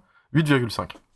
Mais pour plein de... Mais tu vois, parce qu'ils se sont positionnés à gauche dans la période Les Verts. Ouais. C'est-à-dire qu'ils ont fait la NUPES, par exemple. Tu vois. Et du coup, c'est assez naturel qu'ils ne soient plus vus parmi les catégories qui ont du fric comme des alliés. C'est ça qui se passe pour les Verts. Et c'est pour ça que ces catégories-là leur préfèrent Macron ou leur préfèrent Glucksmann. C'est qu'en fait, ils votent pour les gens dont ils sentent qu'ils représentent leurs intérêts. Les Verts avaient cette image-là, avec Cohn-Bendit, avec tous ces mecs-là. Forcément, les Verts version Sandrine Rousseau, c'est plus la même salade. Et évidemment, il y a un côté agitateur, réfractaire à l'ordre dominant, qui déplaît énormément à ce public-là. C'est le public, en gros, qui espérait pouvoir voter Taubira au présidentiel. Enfin, tu vois, un peu ce genre de primaire citoyenne, machin, ce genre de public-là. Ok. Et d'ailleurs, on en parlait tout à l'heure, des ingénieurs, etc., qui essaient de se tourner, essaient de trouver des solutions à leurs angoisses, à la fois écologiques et sociales. Et il y a un nouveau parti qui s'est créé, un nouveau parti passionnant, je sais pas si tu le connais, qui s'appelle Equinox. Non, je sais pas ce que c'est. Equinox, c'est un parti, littéralement, qui se revendique être un parti d'ingénieurs, et qui est sur la ligne de Monsieur Jancovici, évidemment. J'invite tout le monde à aller voir leur vidéo de présentation, puisqu'ils disent au début, nous ne croyons pas au gourou ni au grand chef, et ils parlent de Jancovici au moins 7 fois. Donc c'est un peu marrant. Voilà, mais c'est la petite anecdote. J'ai pas vu ce parti, je vais pas commenter, j'ai pas regardé ce qu'il raconte et tout ça, mais je vois bien un peu quel est le propos qui environne un peu les interventions. Ouais, c'est des technocrates en gros, voilà. C'est super intéressant, hein. Les Jancovici, moi j'ai énormément apprécié, j'ai vraiment appris aussi en regardant les vidéos. Par contre, il y a quand même une idée d'après laquelle les ingénieurs ont la clé aux problèmes du monde, que je trouve assez désagréable, parce qu'en fait, les ingénieurs, ça fait longtemps qu'ils sont pas très loin des manettes, et que si c'était eux qui avaient la clé, en fait, on n'aurait pas de problème du monde. Donc je pense que les ingénieurs, c'est assez important dans la période qui vient, qu'ils soient un petit peu humbles, et qu'ils acceptent l'idée d'après laquelle les classes populaires qui méprisent tant, les femmes de ménage, les caissières, les ouvriers de la logistique, c'est ces gens-là qui ont la clé au problème du monde. C'est pas les ingénieurs, sinon ça se saurait. Ah oui, c'est la raison pour laquelle notre grand chef, Éric Piolle, bien sûr, le maire de Grenoble, réalise un certain nombre de stages, voilà. Il arrête un petit peu d'être maire, et là, il y a pas longtemps, il allait faire un stage dans un EHPAD. Pendant 3 semaines. Mais sérieusement, quoi. Il a vraiment bossé pendant 3 semaines. Et je trouve ça cool. Je trouve ça intéressant. C'est un peu ridicule au premier abord. On se dit, c'est un peu bizarre, etc. C'est un peu voyeuriste, c'est un peu zoo bizarre. Mais en fait, je trouve que en y réfléchissant un peu, je trouve que c'est intéressant. Et de le faire sérieusement, de pas y aller une après-midi pour les photos, tu vois. De le faire vraiment sérieusement, de partager le quotidien de ces femmes et ces hommes qui travaillent pendant véritablement 3 semaines, et faire un 35 heures à plein temps. Je trouve que c'est louable, et c'est rare. Je n'étais pas au courant de cette initiative de Piolle, donc c'est pareil, je ne vais pas rebondir comme ça un peu au déboteux et tout ça, mais de toute manière, tout ce qui valorise les gens qui travaillent dur est une bonne chose, mais en tout cas, c'est super important de ne pas perdre le cap dans la période qu'on traverse, parce que, tu sais, il y a tout le bruit, tout le désordre des partis, du petit jeu médiatique et tout ça, qui te donne l'impression qu'à la fin, en gros, il y a des différences de nuances entre différents, au sein du personnel politique de la bourgeoisie, quoi, mais qu'il n'y a pas vraiment d'alternative et tout ça. Mais c'est vraiment super important, parce qu'en fait, on te cache en permanence les gens qui sont l'alternative et qui sont des millions. On te dit pas qu'ils existent, quoi. Quand tu regardes la télé, ça n'existe pas, les gens qui galèrent, qui travaillent dur et tout ça. Ça n'existe pas. Les seuls qui travaillent dur, quand tu regardes la télé, c'est Gabriel Attal, parce qu'il dort que 4 heures par nuit et c'est un héros. En fait, dormir que 4 heures par nuit parce que tu enchaînes 2 boulots, c'est le quotidien de millions de personnes dans notre pays. Et c'est super important, moi je pense, quel que soit le sujet, de rappeler chaque seconde que les classes méritantes dans notre pays, elles gagnent peu, elles galèrent, et elles seraient parfaitement capables d'administrer le quotidien, et elles feraient bien mieux que les gens qui nous ont emmenés dans ce naufrage-là. Ça me semble super important. C'est pour ça que je réagis toujours un petit peu. Les ingénieurs qui ont tout mieux compris que tout le monde parce qu'ils ont fait des études, je réagis toujours un petit peu sur le recul. Attention, ouais. J'en suis un ingénieur, donc j'ai évidemment pas de mépris pour les ingénieurs, mais un peu de modestie, quoi. Un peu de modestie, parce que les gens qui portent le monde sur leur dos, c'est pas les ingénieurs. Restez tranquilles, les ingénieurs. Je sais pas si vous avez bien compris, mais c'est le message. C'est ça. Soyez humbles à Equinox. Non, mais faut être humble, quoi. Il y a une grandeur ouvrière, quoi, qu'il faut savoir respecter, moi, je crois. Bah oui, et puis les gens qui font, c'est aussi ceux qui savent, hein, c'est important de le souligner. Juste une petite question, je sais pas si ça t'intéresse, et si ça t'intéresse pas, on passe à autre chose.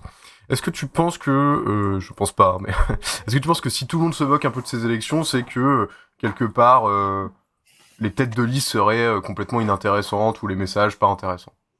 Non, pour le coup, je trouve que les partis, il n'y en a aucun qui est malhonnête, je trouve. Je trouve que chaque parti exprime une variation de l'échiquier politique français et des préoccupations qui traversent les classes qui composent notre pays. Donc non. Je suis assez d'accord, je trouve qu'ils correspondent bien à ce qu'on attendait des différents partis, en fait. J'ai un petit souci, je suis désolé, hein, je peux pas être dans l'acharnement. Moi, ça m'a vraiment marqué le meeting de Marie Toussaint. Je sais pas pourquoi ils ont fait ça. J'ai beaucoup de mal. Moi, j'ai beaucoup d'amitié pour les Verts, hein, pour les écologistes. C'est vraiment un parti que j'aime beaucoup, y compris sur le programme, etc. Mais ils ont commis des erreurs, y compris de communication, et voilà. C'est un petit peu compliqué. C'est en lien avec ce qu'on disait tout à l'heure, en fait. C'est qu'il y a plusieurs partis à gauche qui savent pas trop où ils en sont, quoi. Qui savent pas s'ils sont davantage loyaux, en gros. Hein, enfin, je le dis super vite et faut pas. Voilà, mais qui savent pas s'ils sont davantage loyaux à la gauche radicale, au prolétariat, à la NUPES. Et ouais, ils louvoient. Ouais, je suis d'accord avec toi. C'est ça mon problème, c'est qu'ils louvoient, en fait. Et ouais, du coup, ils passent comme ça, ils codent comme ça, et à la fin, ça veut plus rien dire, et c'est même un petit peu ridicule, mais c'est pas les seuls, les Verts. Ça sert à rien de. Moi, je pense qu'il faut développer des rapports, on va dire, d'amitié, de fraternité à gauche et tout. Complètement.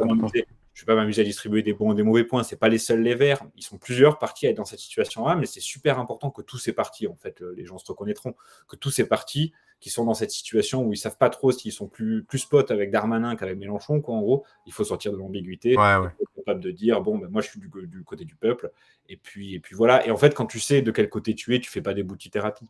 Et voilà, et on fait pas du louvoiement en permanence où on se dit à un moment, c'est vraiment bien cette position, etc. Elle est vraiment populaire, elle va dans le bon sens.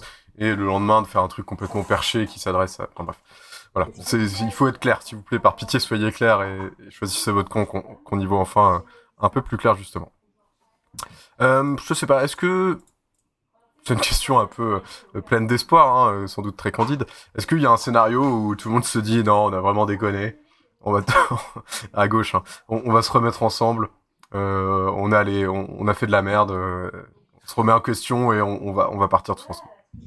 Moi, comment dire? Je pense que c'est vachement en lien avec ce que je disais avant, hein, mais mon expérience, par exemple, des conditions dans lesquelles s'est fait de la NUPES, ma conviction, c'est que l'intelligence politique, elle vient toujours du grand nombre. Elle vient pas tu vois, des chefs. Non, mais c'est même pas une question de chef, c'est de petits cénacles, quoi. Tu vois, parce qu'à la limite, chef, moi je pense que je suis pas démago, hein, je pense qu'effectivement, pour organiser l'activité politique et tout, il faut avoir des responsables, enfin tu vois, des gens qui sont comptables de leurs actions et tout, donc je veux pas faire de la démago anti-chef, mais en tout cas, ça vient jamais de petits cénacles qui sont en train de discuter entre eux et qui sont pas au contact avec le cœur battant du pays. C'est toujours la mobilisation de millions de personnes qui fait surgir l'intelligence politique. Ça a été le cas au moment de la NUPES et ça a été le cas au moment du mouvement contre la réforme des retraites. C'est-à-dire que la gauche est intelligente quand les masses sont debout et quand les masses sont abîmées, blessées, vaincues peut-être, à genoux, la gauche suit et est faible et s'émiette un petit peu, mais c'est la loi, quoi. Enfin, tu vois, c'est la vie politique qui est comme ça. Sans la force des masses, la gauche est faible. C'est normal. Et du coup, la question stratégique majeure, c'est comment on repasse à l'offensive après la défaite qu'on a enregistrée, lourde, après le mouvement contre la réforme des retraites, puis les émeutes à Nanterre. Comment on repart de l'avant. Peut-être que ces élections européennes, d'une manière ou d'une autre, de toute manière, elles apporteront des éléments de réponse, mais c'est aussi dans les mouvements sociaux de l'avenir que cette question se résoudra. On aurait besoin d'un printemps un petit peu social, un espace de mobilisation, finalement, pour redire à nos partis politiques... et victorieux, tu vois. Oui, ça serait bien, oui. Il y a besoin d'espoir. En fait, les gens sont investibles quand ils ont de l'espoir. Et du coup... retoucher du doigt ce qui fait la force du peuple, quoi. Enfin, tu vois, les voir se décomposer face à la puissance d'une mobilisation, hein, c'est des choses qui sont super importantes, en fait, si tu veux repartir de l'avant. Donc, bah oui, tu as raison, il faut un printemps social. Les thèmes ne manquent pas, hein. Il y a évidemment la loi immigration qui est passée il n'y a pas longtemps. Tu as la guerre en Palestine, tu as la guerre en Ukraine, tu as les nouveaux trains de réforme qui arrivent et qui sont d'ores et déjà annoncés. Donc, les thèmes ne manquent pas, il faut savoir s'en saisir et susciter partout les foyers de révolte qui, peut-être demain, permettront de remettre le camp du peuple à l'offensive. Voilà, d'ailleurs, demain se mobilisent toutes, je dis toutes parce que c'est en grande majorité des femmes, toutes les salariés de la petite enfance. Voilà.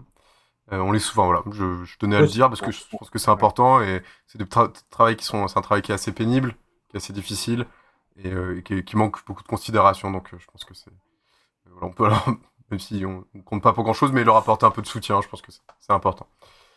Choura nous dit, que pensez-vous justement de la tentative de la FI de mettre la Palestine au cœur du débat des européennes?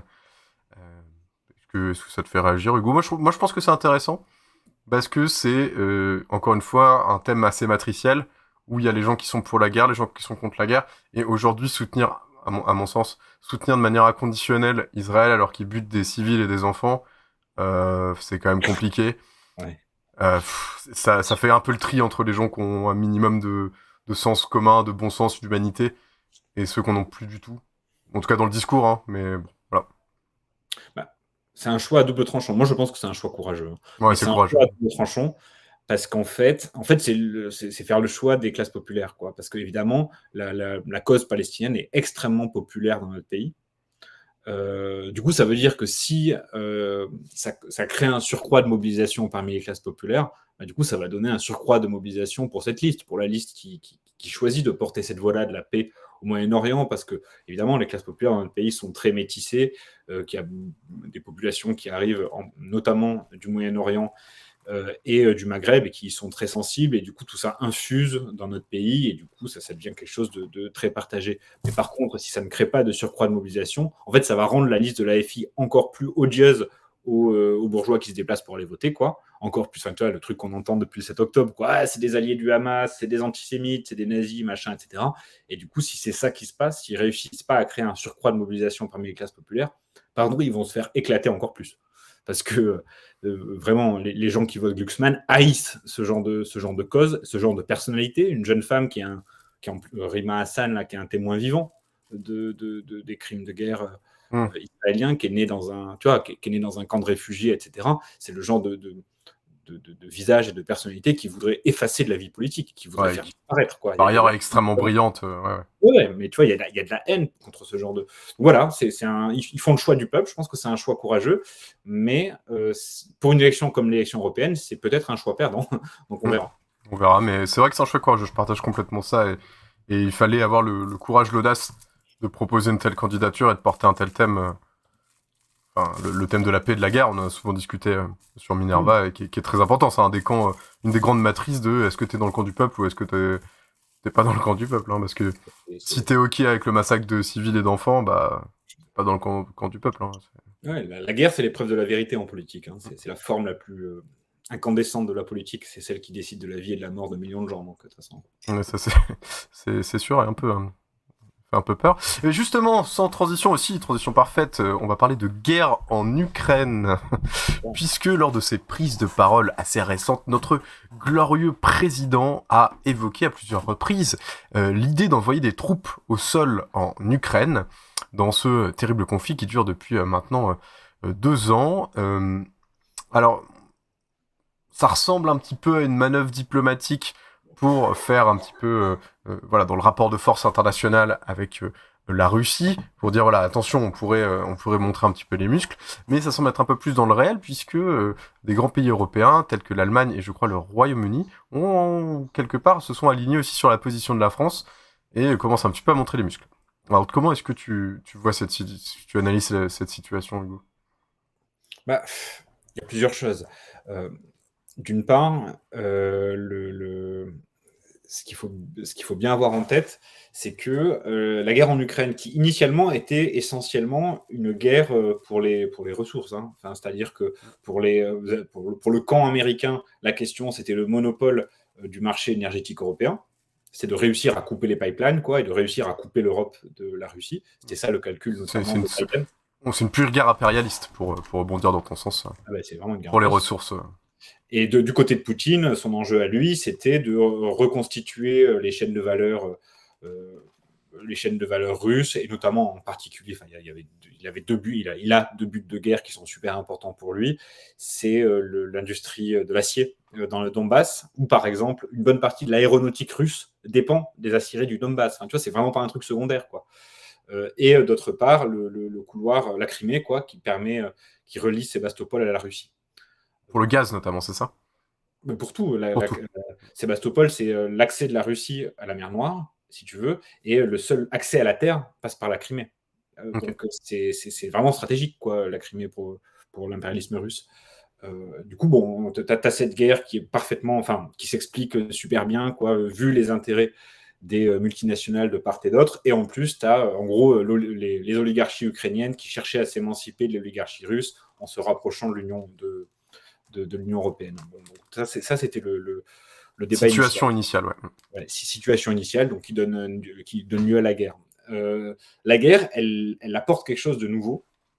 Elle apporte deux choses nouvelles, d'après moi. La première chose nouvelle, c'est l'effondrement diplomatique de l'Union européenne, où l'Union européenne n'a pas de position propre, et aucun pays européen n'a de position propre. Tout le monde sous la botte des Américains, et tout le monde aligné sur la position américaine, ce qui est nouveau quand même. C'est un renouveau de l'atlantisme.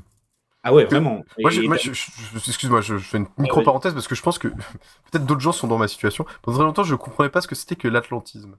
Et j'entendais des gens dire l'atlantisme. En fait, c'est évidemment le camp transatlantique qui appartient, en fait, c'est les membres de l'OTAN. Voilà. C'est l'alliance militaire derrière les États-Unis. L'OTAN, c'est l'organisation du traité de l'Atlantique Nord. Donc, quand on dit le camp atlantique, en fait, c'est le camp américain. Oui, voilà. Mais d'un point de vue militaire, quoi, c'est ça qui est important. Mais pas que. Militaire, géopolitique, économique, c'est un camp géostratégique, quoi.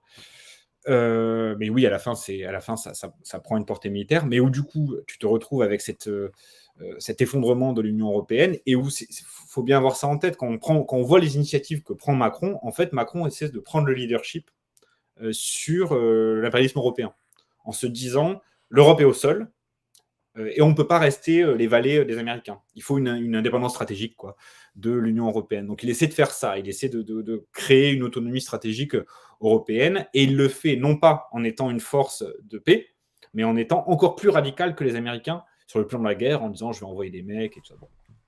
Donc ça, c'est le premier élément. Et le second élément qui est nouveau aussi, c'est qu'au bout de 2 ans de livraison d'armes et de livraison de fric, parce qu'on parle beaucoup des armes, mais il faut aussi avoir en tête que l'économie ukrainienne est sous perfusion permanente des économies européennes et américaines.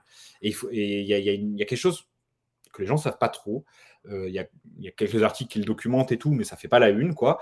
C'est qu'en fait, tous les prêts qui ont été faits à l'Ukraine ont été conditionnés à des réformes structurelles, et en particulier à des privatisations massives qui ont permis aux fonds de pension américains et européens de racheter l'immense grenier à blé ukrainien. Ce qui est d'une part, et d'autre part, de démolir le droit du travail. Ce qui fait qu'aujourd'hui, ça crée une situation où l'Ukraine est un espèce de paradis, ou plutôt d'enfer ultralibéral, un peu comme l'était l'Argentine dans les années 80, où il n'y a plus vraiment de droit du travail, où il n'y a plus vraiment non plus d'ailleurs de liberté de la presse ou de pluripartisme, de droit légal d'exercer une opposition. Enfin voilà, c'est vraiment un enfer ultralibéral, et où du coup on est maintenant dans un contexte où si tu fais rentrer l'Union européenne, l'Ukraine dans l'Union européenne, en fait tu te sers de l'Ukraine comme d'un marteau contre les droits des autres Européens, parce que pour le coup, en Ukraine ont été liquidés l'essentiel des droits démocratiques et sociaux élémentaires. Donc tu es dans cette situation-là maintenant. Et c'est ça qu'il a en tête, Macron, c'est que d'une part, il veut redresser sous leadership français, quoi, ressusciter, on va dire, le géant européen, d'une part, et d'autre part, évidemment, les libéraux de tout le continent rêvent d'une entrée de l'Ukraine dans l'Union européenne, parce qu'ils vont pouvoir s'en servir pour faire du dumping social, comme lors des précédents élargissements, en fait. Comme quand ils ont fait rentrer la Pologne, comme quand ils ont fait... Tu vois, tu prends des pays où le droit du travail est fracassé, et comme ça oblige, vu que c'est un marché commun, ça oblige à l'alignement des pays où le droit du travail va mieux. Donc c'est ça un petit peu l'explication de la situation actuelle, à laquelle il faut rajouter en plus l'humiliation de la contre-offensive ratée, c'est-à-dire que Poutine était étaient vaincus, fatigués, ils pouvaient pas gagner la guerre et tout ça. Finalement... Sa propre armée privée s'était rebellée contre lui, quand même. Ouais, c'est ça. Il y a un an, quoi, enfin un peu moins d'1 an, il y avait une situation super négative, quoi, pour le pouvoir russe. Aujourd'hui, la contre-offensive ukrainienne, otanienne, bon, c'est complètement fracassé, quoi. Et aujourd'hui, en fait, la Russie est en train de repartir à l'offensive. Et c'est évidemment une humiliation super importante parce que les Américains et les Européens ont fait tout un cirque sur le fait que c'était pas possible, nos valeurs, etc. Il peut pas gagner, on a des armes vachement plus perfectionnées. Et à la fin, sur le terrain, c'est Poutine qui gagne. Donc, c'est évidemment très humiliant. Et pour quelqu'un qui a beaucoup d'hubris et qui vit dans un tout petit nombre de personnes, etc., comme Macron, les motifs d'orgueil comptent aussi. Maintenant, moi, je pense que ce qui est super important dans ce genre de contexte, c'est d'être super clair et surtout d'être complaisant avec aucune des dictatures d'extrême droite en présence. Moi, je pense que c'est super important de dire que Zelensky est à la tête d'une dictature d'extrême droite. En Ukraine, c'est le cas. Il a interdit les partis de gauche. C'est une dictature d'extrême droite. Oui. Et il mène une politique qui détruit le droit du travail, qui prive de droits les russophones d'Ukraine. Bon, c'est une dictature d'extrême droite. Et Poutine aussi, c'est une dictature d'extrême droite. C'est pas possible qu'on soit complaisant avec l'idée d'après laquelle Poutine est un libérateur. C'est impossible. Poutine est un dictateur d'extrême droite et qui, pour le moment, a occasionné davantage de dégâts que Zelensky. Donc, il ne faut surtout pas être complaisant avec eux. Et je pense que notre responsabilité à nous, Français et en gros habitants d'un pays membre de l'OTAN, c'est surtout de dénoncer la responsabilité de l'OTAN. C'est surtout de dénoncer la responsabilité des fauteurs de guerre occidentaux qui ont créé toutes les conditions pour que cette guerre ait lieu. Moi, je me souviens... j'ai vu là sur BFM les types qui disaient oui, mais il n'y a qu'un responsable à cette guerre, c'est Poutine, puisque c'est l'agresseur. Écoute, c'est un peu comme si tu assistes à un match de foot et que tu dis qu'il n'y a qu'un responsable au match de foot, c'est celui qui tire dans le ballon le premier. En réalité, quand tu as rassemblé tout un stade pour assister au match de foot, que tu as tendu la pelouse, que tu as mis 11 joueurs d'un côté, 11 joueurs de l'autre, que tu as foutu des buts, bon, les deux camps, qui sont responsables du match. Tu peux pas dire c'est de sa faute à lui, c'est à cause de lui qu'il y a un match. Bon, c'est un petit peu pareil là.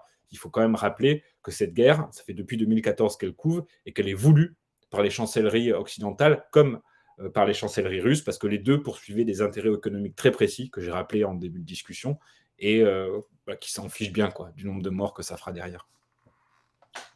C'est assez terrible, d'autant plus que ces menaces d'envoyer des troupes, etc., ça nous entraîne dans un cycle guerrier directement, un cycle terrible, puisque forcément destructeur. Et voilà, en plus, on est deux puissances nucléaires, enfin voilà, on mesure un petit peu de ce que ça signifie. Alors, voilà, demain, est-ce qu'il y aura des levées de troupes pour envoyer la jeunesse française se faire, européenne d'ailleurs, se faire dézinguer sur le front russo-ukrainien? Est-ce que c'est un futur possible ou... Je suppose que tout est possible, enfin on n'en est pas là, quand même. Ce dont il parle, c'est pas une mobilisation totale de la société, parce qu'y compris on est une société très démilitarisée, c'est faire intervenir sans doute quelques forces spéciales, sans doute des conseillers, peut-être du soutien aérien, enfin des choses comme ça. Et à mon avis même, il parle pour faire le matamor, mais bon, on verra. Ouais. Il y a plein de surprises, mais je vois pas bien comment c'est possible sans entraîner des catastrophes considérables. Maintenant, ça inquiète les gens, à raison. Moi, je pense qu'il y a une idée qu'il est super important de faire passer, c'est que la trajectoire dans laquelle on est, c'est une trajectoire qui va vers la guerre généralisée. Alors, pas que en Ukraine. Il y a le Moyen-Orient, il y a l'Ukraine. Demain, il y aura Taïwan, peut-être. Il y aura l'Afrique de l'Ouest. Enfin, tu vois, bon, il y a plein de foyers de guerre comme ça. Et la trajectoire, c'est qu'on y va. Moi, je pense que c'est super important de dire que sans changement politique, on aura la guerre.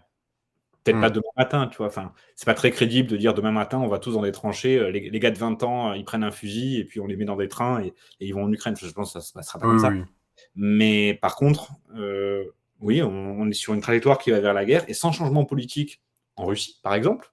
Tu vois, si les Russes parviennent pas à se débarrasser de Poutine, on aura la guerre. Si les Ukrainiens parviennent pas à se débarrasser de Zelensky, on aura la guerre. Et si les Français parviennent pas à se débarrasser de Macron, on aura la guerre. Et si les Américains ne parviennent pas à se débarrasser de Biden, on aura la guerre. Il y a des fauteurs de guerre dans chacun de ces pays, et ces fauteurs de guerre dirigent ces pays. Donc c'est super important. Moi, je pense, la vieille formule d'après laquelle la guerre est le remède, la révolution est le remède à la guerre, je pense que c'est plus que jamais vrai, et on le voit bien.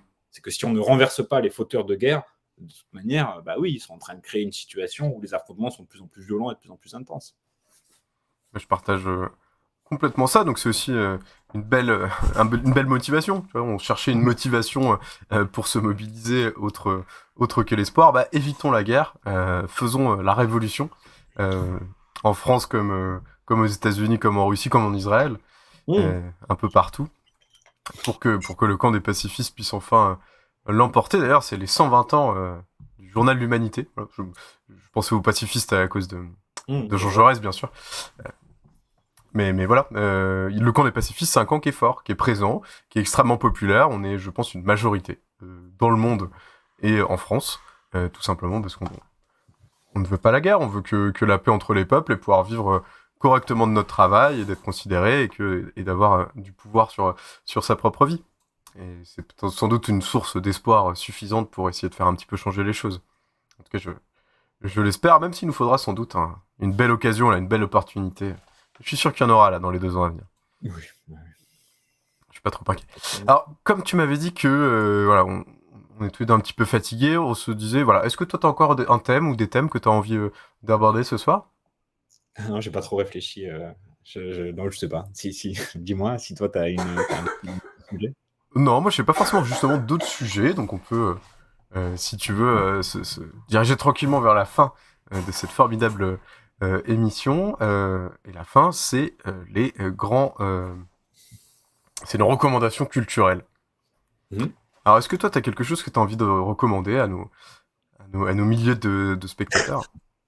Alors, moi, je viens de finir une série là qui s'appelle Mayor of Easttown. Bon, j'ai un accent anglais désastreux, donc M-A-R-E of Easttown.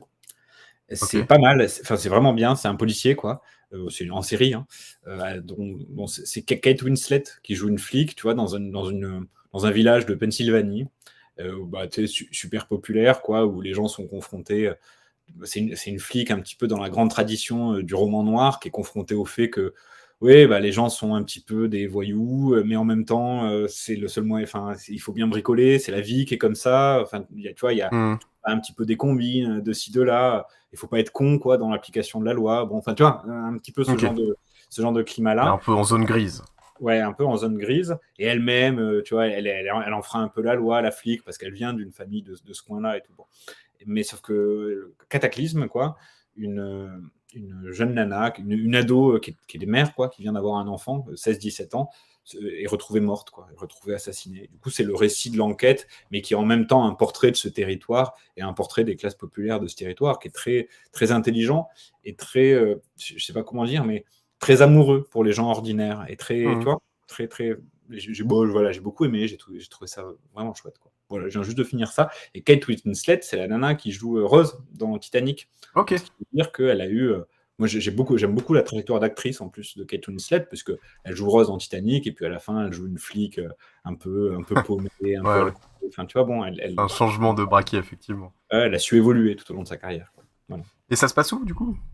En Pennsylvanie, un petit village, je sais plus. À Scranton.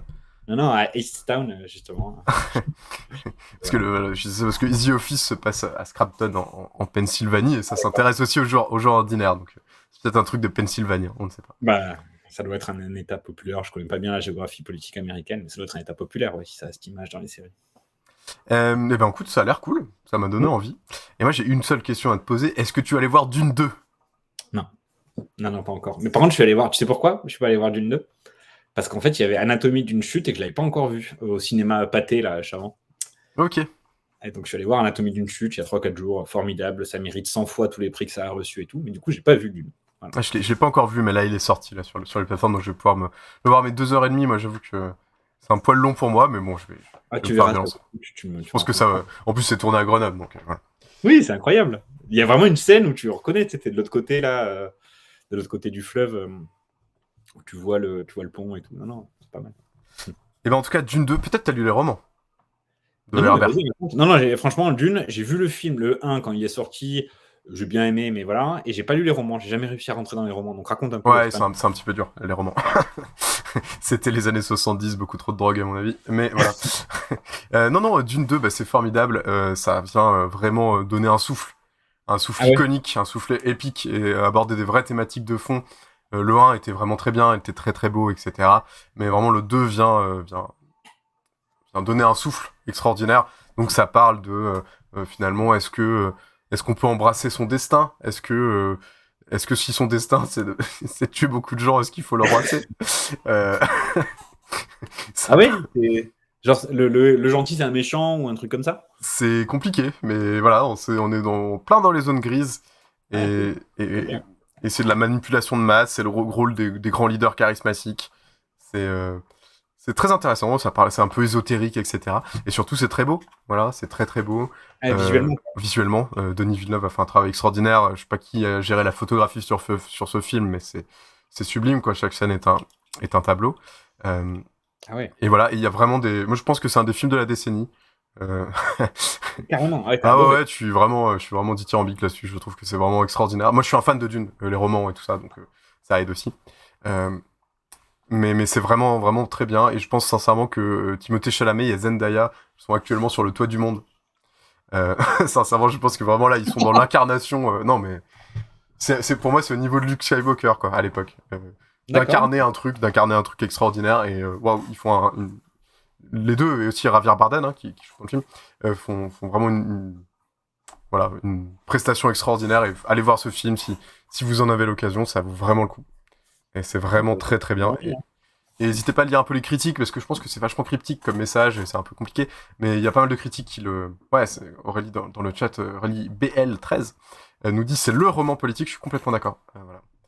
C'est très bien. Et peut-être il y aura une suite, peut-être il n'y en aura pas. Et même s'il n'y en a pas, c'est pas grave, c'était très bien. Très bien. Eh ben, franchement, tu m'as donné envie. Je n'étais pas sûr que j'allais aller le voir. Peut-être que si, du coup. Ah, il y a des films en plus, ça vaut le coup, spécialement au cinéma, celui-là. Voilà.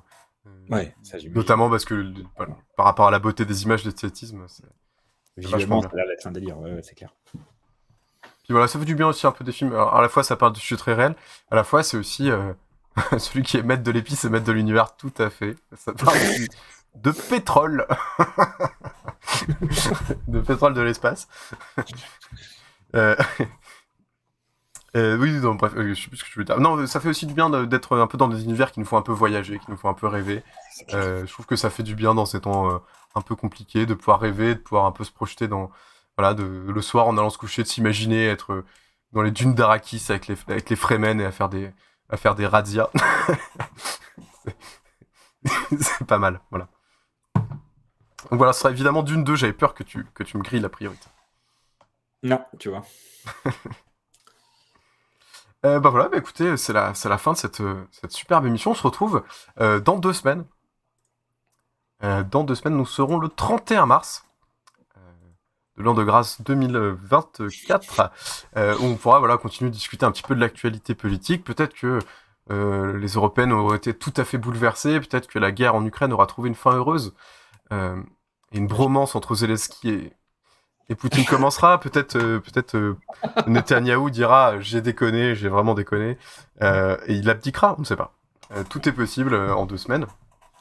En attendant, n'hésitez pas à aller sur le site nosrevolutions.fr, puisque sur ce site vous pouvez lire un excellent parti pris qui a été, je crois, rédigé par Monsieur Guerrero, mais qui a été surtout discuté en collectif, qui est justement, je pense que Hugo en a été un excellent porte-parole, mais revient sur la question de la guerre en Ukraine, de ses enjeux, de peut-être des possibles sorties de crise.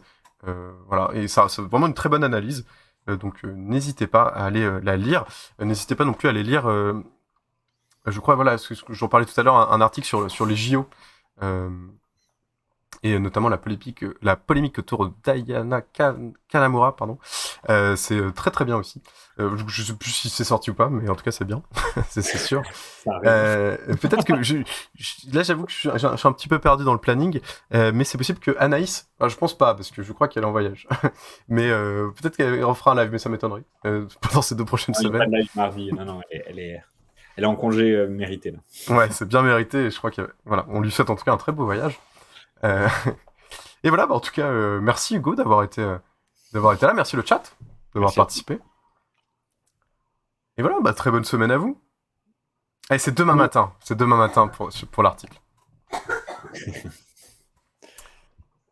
Et voilà, à très bientôt, bon dimanche. Salut. Bon dimanche.